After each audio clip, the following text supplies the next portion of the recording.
Good morning. मैं अभी London में हूँ और मेरा एक शौक़ रहता है हमेशा इस चीज़ को देखने के लिए किसी कंट्री ने अगर कभी ग्रो किया तो क्या रीज़न रहा उसका ग्रोथ का।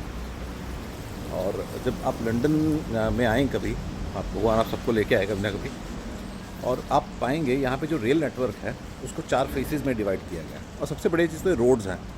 तो किसी भी शहर के अगर रोड्स ऑर्गेनाइज हैं तो वहाँ पे मेंटालिटी ऑर्गेनाइज होती है और इसी कारण वहाँ पे ग्रोथ जल्दी होती है। तो इंडिया में अगर आप देखना चाहें तो आप इंडिया में चंडीगढ़ देख सकते हैं, एकदम ऑर्गेनाइज सिटी है, वहाँ उसका इम्पैक्ट दिखता है। चलिए वापस आते हैं रेल नेटवर्क पे। तो वास्तु में हम 4 चीज़ें देखते हैं जब हम वास्तु डिज़ाइन करते हैं। तो किसी भी कंट्री प्लानिंग में हम देखते हैं कि उसके 4 एस्पेक्ट हैं, 4 फेसेस हैं उसके। सबसे सेंटर होता है उसको कहते हैं ब्रह्मविधि।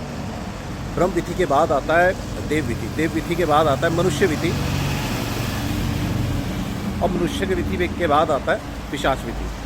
तो इनका जो सेंट्रल सिस्टम है रेल ट्रेन्स का, तो अगर आप उसका नेट पे नक्शा निकालेंगे, गूगल करिएगा, तो आप पाएंगे कि उन्होंने उसको 4 हिस्सों में डिवाइड किया हुआ।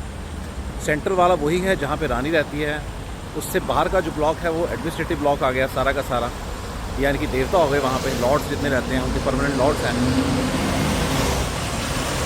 और जो थर्ड पार्ट है जहाँ पे बढ़िया वाले अमीर लोग रहते हैं या जो इस शहर को चला रहे हैं साथ में व्यापारी आदमी, वो थर्ड फेस में यानी कि मनुष्य विधि में रह रहे हैं। और आउटस्कर्ट्स में जो है वो जो जितने माइग्रेंट्स हैं, रेफ्यूजीज़ हैं, वो लोग रह रहे हैं, या जो सर्विंग करते हैं यहाँ पे। हम अपनी लेमन लैंग्वेज में वर्णों के अनुसार उनको लोग शूद्र कह देते हैं कि वो आउटर्स उसमें रहते हैं। या नगर निर्माण में आता है कि वो व्यक्ति होते हैं जो मीट इत्यादि का काम करते हैं, वो चीज़ है। तो अगर आप पूरे सिस्टम को देखेंगे तो आपको वास्तु उठ के दिखेगा कि वास्तु कैसे किसी कंट्री ग्रो करता है। और इसी कारण लंदन एकमात्र ऐसी कंट्री है, यूके एकमात्र ऐसी कंट्री है जिन्होंने 1/3 दुनिया को इन्होंने रूल किया।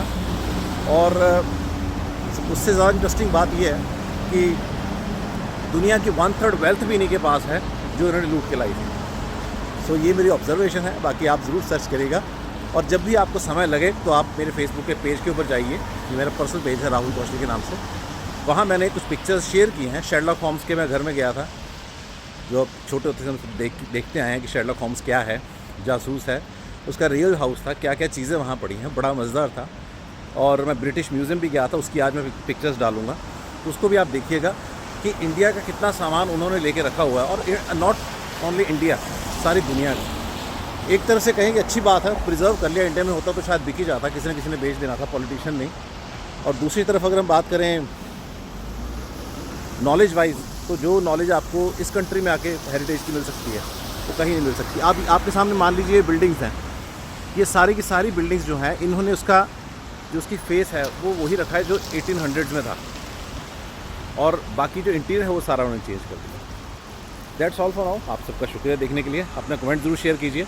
आज मैं यही हूँ, तो अगर आपका कोई विचार आएगा तो मुझे बताइए, मैं फिर वो ढूंढ के जगह आपको उसका वीडियो डालूंगा। Take care, bye.